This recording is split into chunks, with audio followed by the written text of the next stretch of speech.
Karen Mock is an active founding member of AMENO, Anti-Racist Multicultural Education Network of Ontario. She is the former executive director of the Canadian Race Relations Foundation.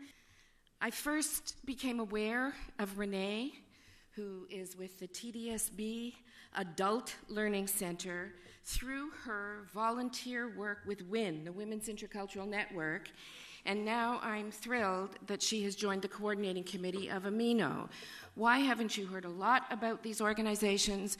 Because they are the grassroots advocacy kinds of organizations with no staff, where people roll up their sleeves who are dedicated to equity, anti-racism, diversity, and inclusion, and are there in a way as the watchdogs working in partnership with organizations like Harmony.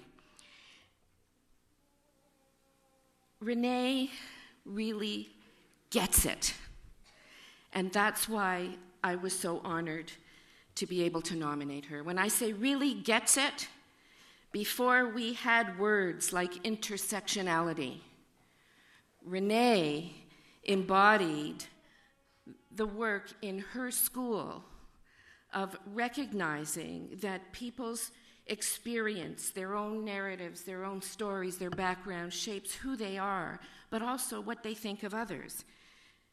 She understood intuitively that you can't fight racism and accept anti-Semitism. You can't fight anti-Semitism and be Islamophobic. You can't be Islamophobic, or fight Islamophobia rather, and be part of the homophobic kind of thinking. And of course, all of us fit into all of those categories. Renee gets it and recognizes that our work in creating harmony, in creating an inclusive society, isn't about only what we do in the classroom, but what we also bring to that roll up your sleeves, keep doing the work no matter what the barriers are that we face. And so Renee, I'm just thrilled to welcome you to the podium and to see you receive the Harmony Educators Award.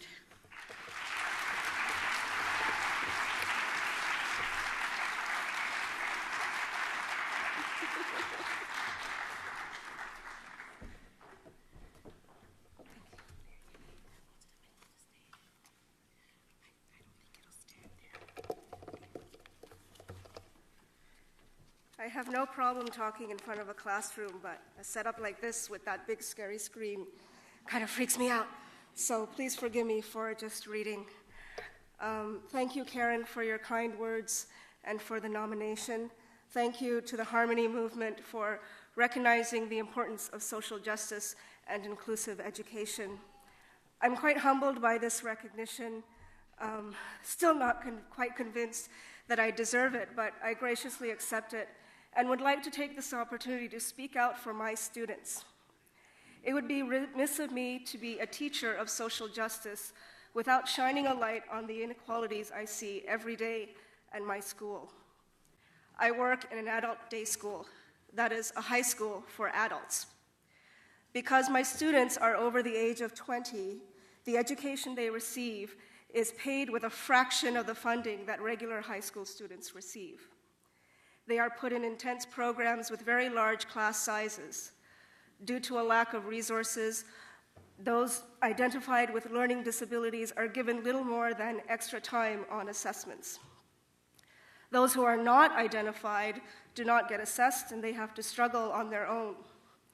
It is a funding formula that marginalizes already marginalized groups such as refugees and immigrants and single mothers.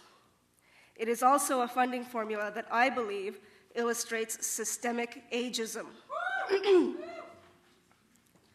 Yet, in spite of this, somehow the students succeed.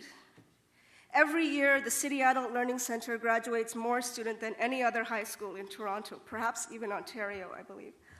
And that is something the students should be intensely proud of. Hence, I dedicate this award to my brave, resilient students because It is brave to return to high school at the age of 26, 28, and have to go behind a desk and with 55 other students and try to learn something like long division.